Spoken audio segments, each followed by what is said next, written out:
அகிலமெங்கும் உள்ள தமிழ் நேயர்கள் அனைவருக்கும் பரம்பரை ஜோதிடர் உங்கள் மனோ பாலாஜியின் அன்பான வணக்கம். மேசராசி அன்பர்களுக்கு சனி வக்ர பெயர்ச்சி. இந்த பெயர்ச்சி நாள் மேசராசியில் பிறந்த உங்களுக்கு எப்பேற்பட்ட பலன்களை சனி பகவான் உங்களுக்கு கொடுக்க போகிறார் அப்படிங்கிறத பற்றி தாங்க இந்த பதிவில் இப்போ நம்ம பார்க்க போகிறோம். ஃபஸ்ட் டைம் பார்க்குறவங்களா இருந்தீங்கன்னா சப்ஸ்கிரைப் பண்ணி பெல் பட்டன் அழுத்தி ஆல் ஆப்ஷன் கொடுங்க.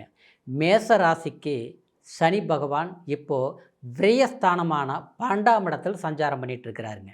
அப்போது சனி 12ஆம் இடத்தில் சஞ்சாரம் பண்ணும்போது உங்களுடைய ராசிக்கு இப்போ 7.5 சனி அப்படிங்கிற ஒரு நிலைப்பாட்டை கடந்த இந்த 2025 மார்ச் மாதம் 29ஆம் தேதி சனி 7.5 சனிங்கிற ஒரு நிலைப்பாட்டை உங்களுக்கு ஏற்பட்டுருச்சுங்க.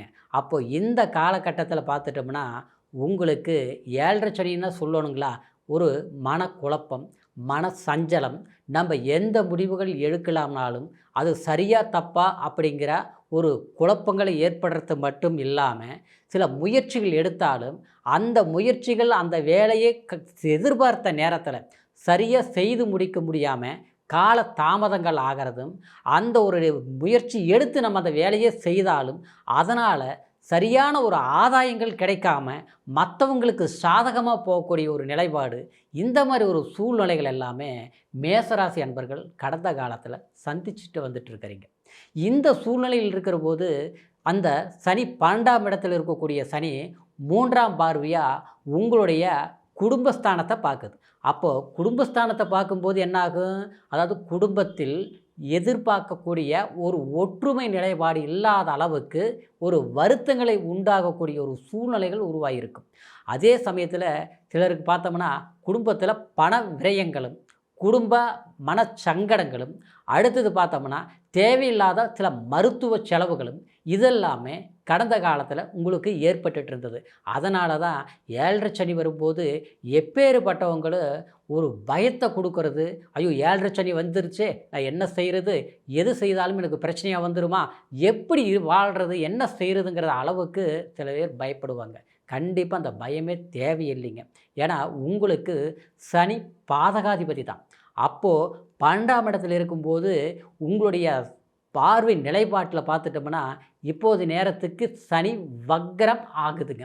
அப்போது இந்த வக்ரம்ங்கிறது என்ன அப்படின்னு முதல்ல நம்ம தெரிஞ்சுக்கிட்டோம்னா, சனிக்கு அதாவது இயல்பான நிலைக்கு அப்பாற்பட்ட தன்மையில், அப்படின்னா இயல்பு நிலைக்கு மாறான ஒரு நிலைப்பாட்டில் இருந்து பலன்களை கொடுக்கக்கூடிய ஒரு நிலை தான் அது வக்ரம்னு சொல்லுவோம். இன்னும் குறிப்பாக சொல்ல போனோம்னா சனி எங்கே சஞ்சாரம் பண்ணுறாரோ அந்த இடத்துலிருந்து சூரியன் 5ஆவது வீடு, 6ஆவது வீடு, 7ஆவது வீடு, 8ஆவது வீடு, 9ஆம் வீட்டில் சஞ்சாரம் பண்ணக்கூடிய ஒரு காலகட்டம் தான் வக்ரம்னு சொல்லுவோம். அப்போது இந்த காலகட்டம் அதாவது ஜூலை மாதம் 13ஆம் தேதியிலிருந்து பார்த்துட்டோம்னா வரக்கூடிய நவம்பர் மாதம் 27ஆம் தேதி வரைக்கும் இந்த ஒரு காலகட்டம் வக்ர காலம்னு நம்ம சொல்கிறோம். அப்போது இந்த கிட்டத்தட்ட இந்த 4.5 மாதம் காலகட்டம், அதாவது சரியாக 4.5 மாதம்னே வச்சுக்கலாங்க. அதாவது 138 நாள் இந்த காலகட்டத்தில் இந்த வக்ரகதியில் சனி சஞ்சாரம் பண்ணக்கூடிய இந்த காலம் உங்களுக்கு 7.5 சனி நடந்துட்டு இருக்கக்கூடிய இந்த சமயத்தில் இந்த வக்ரம் உங்களுக்கு ஒரு அற்புதமான காலமாக இருக்கும். அப்போது இந்த சமயத்தில் உங்களுக்கு கொடுத்த வாக்கு நம்ம நிறைவேற்ற முடியாமல் நம்ம கஷ்டப்பட்டுட்டு இருக்கிறோம் இல்லையா, ஒரு பணம் கொடுக்கல் வாங்கல் ஒரு இடத்துல சொல்லிட்டோம், பண்ண முடியல. அதே மாதிரி குடும்பத்தில் சில பிரச்சனைகள் இருக்குது. அந்த பிரச்சனைகள்ங்கிறது நம்ம எதிர்பார்த்த அளவுக்கு ஒரு நல்ல விஷயங்களை செய்யணும்னு நினைப்போம், ஒரு திருமணம் பண்ணலாம்னு நினைப்போம் இல்லையா, ஒரு வீடு கட்டுறது. அதே சமயத்தில் குடும்பத்துக்கு உண்டான சில ஒரு சம்மந்தப்பட்ட நபர்களுக்கு ஒரு வேலை வாய்ப்பு, இந்த மாதிரி எதுவுமே நம்ம வீட்டில் ஒன்றும் அமைய மாட்டேங்குது. வருமானம்ங்கிறது உற்பத்தி அதிகமாக்கக்கூடிய அளவுக்கு சில வாய்ப்புகள் எதுவுமே அமைச்சிக்க முடிய மாட்டேங்குது. குடும்பத்தில் ஒருத்தர் சொன்னால் ஒருத்தருக்கு சங்கடங்கள் வருது, ஒரு ஒத்துமையாக இருக்க முடியலையே. ஏன்னா ஆரம்பத்தில் அப்படி இல்லை, இப்போ சமீப காலமாக தேவையில்லாத சிறு சிறு பிரச்சனைகளோட பெருசாக மாறிட்டு இருக்குது. இந்த மாதிரி ஒரு சூழ்நிலையில் இருக்கிறதுக்கு இந்த 7.5 சனி தான் ஒரு காரணம். அப்போ இந்த ஒரு தருணமான இந்த காலகட்டத்தில் இந்த வக்ர நிலை சனி அடையும் போது உங்களுக்கு அற்புதமான இந்த சனி மாற்று பலன்களாக, அப்படின்னா கஷ்டத்தை போக்கி ஒரு நல்ல பலன்களை கொடுக்கக்கூடிய ஒரு காலகட்டமாக தான் இந்த வக்கரம் இருக்க போகுதுங்க. அப்போ இந்த 138 நாள், அதாவது இந்த ஜூலை மாதம் 13ஆம் தேதியிலிருந்து எடுத்துட்டோம்னா, இந்த 138 நாளைக்குமே கண்டிப்பாக உங்களுடைய வாழ்க்கையில் நீங்கள் ஏற்கனவே எது செய்ய முடியல, எந்த அளவுக்கு நமக்கு பிரச்சனைகளை சந்திச்சுட்ருக்குறோம், எங்கே பேசினாலும் சங்கடங்கள் வருது, சலிப்புகள் வருது. சிலருக்குலாம் பார்த்தோம்னா வேலையிலேயே பிரச்சனைகள் வந்திருக்கும். வேலை இருந்த வேலை போயிருச்சுங்க, இப்போ புதுசாக நான் வேலை தேடுற கண்டிஷனில் இருக்கிறேன், ஆனால் எனக்கு வேலை அமையுமா, எங்கே போனாலும் சரியான வேலை அமைய மாட்டேங்குது, என்னால் சாதிக்க முடியுமா, என்னால் ஆரம்பத்தில் இருந்த மாதிரி ஒரு நல்ல முயற்சிகள் எடுத்து என்னால் ஜெயிக்க முடியுமாங்கிற அளவுக்கு சில குழப்பங்களாக இருக்குதுங்க. அப்படின்னு நினச்சி மனசு சஞ்சலம் அடைஞ்சிட்ருக்கக்கூடிய மேசராசி அன்பர்களுக்கு கண்டிப்பாக இந்த காலகட்டத்தில் இந்த வக்ரகதிங்கிற ஒரு நிலைப்பாட்டில் நிச்சயமாக நீங்கள் எடுத்த முயற்சிகளை வெற்றிகரமாக செயல்படுத்தி முடிக்கக்கூடிய ஒரு காலமாக இந்த ஜூலை மாதம் 13ஆம் தேதியிலிருந்து உங்களுக்கு ஒரு சக்ஸஸ்ஃபுல் காலமாகத்தான் எடுத்துக்கூடிய அளவுக்கு ஒரு வாய்ப்புகள் இருக்குதுங்க. அப்போது இந்த காலத்தில் பார்த்துட்டோம்னா உங்களுக்கு சனி, அதாவது உங்களுடைய ராசிக்கு கரெக்டாக 6ஆம் இடத்தை 7ஆம் பார்வையாக பார்க்குறதுனாலிங்க, 6ஆம் இடங்கிறது கடன் பிரச்சனை, வம்பு வழக்கு, சிலருக்கெல்லாம் பார்த்தோம்னா ஆரோக்கியத்தில் கூட சில பிரச்சனைகள் இருக்குங்க.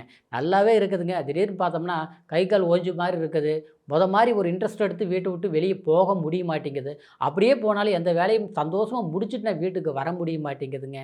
அப்படிங்கிற ஒரு குழப்பமான சூழ்நிலையில் சந்திச்சிட்ருக்கக்கூடிய மேசராசி அன்பர்களுக்கு கண்டிப்பாக இந்த வக்ர காலம் சில பிரச்சனைகளுக்கு தீர்வு ஏற்படும். வேலை இல்லாமல் இருந்ததுன்னா கண்டிப்பாக வேலை வாய்ப்புகள் ஏற்படும். சிலருக்கு பார்த்தோம்னா ஒரு இன்டர்வியூ அட்டன் பண்ணுறேன், first round, second round, third round அருமையாக ஓகே தான் போயிட்டுருக்குதுங்க. கடைசியில் பார்த்தோம்னா அந்த வேலை எனக்கு கிடைக்கலைங்க, என்னன்னே தெரிய மாட்டேங்குது. ஒரு அரசாங்க வேலைக்கு முயற்சி எடுத்துகிட்டு இருக்கிறேன், முடிய மாட்டேங்குதுங்க. ஒரு விவசாய ஒரு உற்பத்தி, அதாவது ஒரு பொருள் வாங்கி ஒரு கடை வச்சுருக்கிறேன், ஒரு டிரான்ஸ்போர்ட் சம்மந்தப்பட்ட ஒரு வேலை சம்மந்தமான ஒரு போக்குவரத்து துறையில் வேலை செய்துட்டு இருக்கிறேன். ஆனால் அது எல்லாமே எனக்கு என்னென்னா முதல்ல இருந்த மாதிரி சமீப காலமாக எது எடுத்தாலும், அதாவது அந்த வேலை முழுமையாக செய்து முடிக்க முடிய மாட்டேங்குது, வேலை இழப்புகளை நோக்கி போயிட்டுருக்குதுங்க. சொந்த தொழில் தான் பேருக்கு செய்கிறேன், ஆனால் அந்த சொந்த தொழில் ஒன்றுமே சரியில்லாமல் போயிடுச்சு. வேலையை விட்டுட்டு சொந்த தொழிலை விட்டுட்டு எங்கேயாவது வேலைக்கு போகலாமாங்கிற அளவுக்கு மனசில் சிலருக்கு குழப்பமாக இருக்குதுங்க. அப்படின்னு சொல்லக்கூடிய மேசராசி அன்பர்களுக்கு சொந்த தொழில் செய்கிறவங்களாக இருந்தாலும் சரி, இல்லை அதாவது ரியல் எஸ்டேட் சம்மந்தப்பட்ட தொழில் செய்யக்கூடியவங்களாக இருந்தாலும் சரி, விவசாயம் சம்மந்தப்பட்ட தொழில் விவசாயிகளாக இருந்தாலும் சரி, வியாபார ரீதியில் வர்த்தக சம்மந்தப்பட்ட தொழில்கள் செய்யக்கூடியவங்களாக இருந்தாலும் சரி, ஆனால் முடக்க நிலையிலிருந்து உங்களுக்கு ஒரு வேகத்தை எடுக்கக்கூடிய ஒரு அற்புதமான ஒரு காலமாக தான் இந்த வக்ர காலம், இந்த 138 நாளும் சனி பகவானுடைய அருள் உங்களுக்கு சிறப்பாக கிடைக்க போகுதுங்க. அப்போ இந்த காலகட்டத்தில் பொறுத்த வரைக்கும் சிலருக்கெல்லாம் பார்த்தோம்னா ஐயோ கல்யாணமாக ஆகலை அப்படின்னு நினச்சிட்டு ஒரு ரொம்ப காலம் நம்ம பொண்ணு பார்க்குறோம், இல்லை பொண்ணுக்கு மாப்பிள்ளை தேடிட்டுருக்குறோம், சரியான ஒரு அமைப்பு அமையலைங்க அப்படின்னு நினச்சிட்டு இருக்கக்கூடிய இந்த காலகட்டத்தில் 7.5 சனி வேறு வந்துருச்சுங்க. எனக்கு பயமாக இருக்குதுங்க, திருமணம் 7.5 சனியில் எப்படி பண்ண முடியும், ஏற்கனவே நல்ல நேரம் இருக்கிற போதே எதுவும் செய்ய முடியல, ஆனால் 7.5 சனி அப்படி இப்படின்னு சொல்லிட்டு எல்லாம் பயப்படுத்திட்டு இருக்கிறாங்க, இந்த மாதிரி நேரத்தில் என்னங்க பண்ண முடியும் அப்படின்னு குழப்பத்தில் இருக்கக்கூடியவங்களுக்கு இந்த வக்ர காலம் கண்டிப்பாக, அதாவது இந்த நவம்பர் 27ஆம் தேதி வரைக்குமே உங்களுடைய வாழ்க்கையில் திருமணம் சார்ந்த விஷயங்கள், வீடு கட்டுறது சம்மந்தப்பட்ட விஷயங்கள், இதெல்லாமே கண்டிப்பாக முயற்சிகள் எடுங்க, சாதகமாக முடியும். அதே நேரத்தில் அரசியல் சம்மந்தப்பட்ட ஒரு முயற்சியில் எடுக்கக்கூடியவங்க ரொம்ப காலமாக பாடுபட்டுருக்கிறேன், அதனால் ஒரு பலன்கள் எதுவும் இல்லை, இல்லை அரசாங்கத்துறை ஒரு வேலை வாய்ப்பு, இல்லை அரசாங்க சம்மந்தப்பட்ட ஒரு லோன் வாங்கிறது, ஒரு அரசாங்க சம்மந்தப்பட்ட விஷயத்தில் நமக்கு ஏதாவது ஒரு வேலைப்பாடுகள் செய்ய முடியாமலேயே தாமதமாயிட்டு இருக்குது பார்த்தீங்களா, அந்த மாதிரி வேலைப்பாடுகளுக்கு கண்டிப்பாக இந்த காலகட்டத்தில் சரியாக நீங்கள் பயன்படுத்தி பாருங்கள், சக்ஸஸாக முடிப்பீங்க. உண்மையிலேயே இந்த காலத்தை பொறுத்த வரைக்கும் உங்களுக்கு ஒரு அற்புதமான ஒரு நேரமாக நினச்சிக்கிட்டு கடுமையான முயற்சிகள் எடுங்க, நிச்சயமாக உங்களால் செய்து முடிக்க முடியும். ஆரோக்கியம் முதல் கொண்டு செல்சிறப்பாக இருக்கும். இறைவன் வழிபாடுகள் கண்டிப்பாக ஒரு கோயில் குளத்துக்கு போயிட்டு வாங்க. இந்த சனி வக்ரமாகும் போது ஜூலை மாதம் 13ஆம் தேதிக்கு பிறகு ஒரு சனீஸ்வரர் வழிபாடு நிச்சயமாக நீங்கள் செய்யுங்க. சனி பகவானை பிரார்த்தனை பண்ணிவிட்டு சில செயல்பாடுகளில் ஈடுபட்டு பாருங்கள், நிச்சயமாக உங்களுக்கு வெற்றிகரமான சில வாய்ப்புகள் அற்புதமாக கூடி வருங்க. சரிங்களா? இந்த சனி வக்ர பயிற்சி பொறுத்த வரைக்கும் உங்களுக்கு சாதகமான காலம் அப்படிங்கிறதுனால சரியாக பயன்படுத்தினா அற்புதமான வளர்ச்சி இருக்கும், எந்த மாற்று கருத்தும் கிடையாதுங்க. அதே சமயம் இப்போ சொன்னது கோச்சார பலன் அப்படிங்கிறதுனால பிறப்பு ஜனன ஜாதகத்தையும் ஒரு முறை பார்த்துக்குங்க. உங்களுடைய ஜாதகத்தை நம்மக்கிட்ட பார்க்கணுன்னு நீங்கள் விரும்புனீங்கன்னா கீழே இருக்கிற நம்பருக்கு ஃபோன் பண்ணி உங்களுடைய date of birth, time, place இது மூணையும் தெரியப்படுத்தி உங்களுடைய ஜாதக பலன்களை அற்புதமாக சரியாக தெரிஞ்சுக்கிட்டு இனி வரக்கூடிய காலத்தை சரியாக பயன்படுத்துங்க. உங்களுடைய காலம் பொன்னான காலமாக அமையணும் அப்படிங்கிற ஒரு வாழ்த்துக்களோட அடுத்த பதிவில் சந்திக்கும் வரைக்கும் நன்றி, வணக்கம்.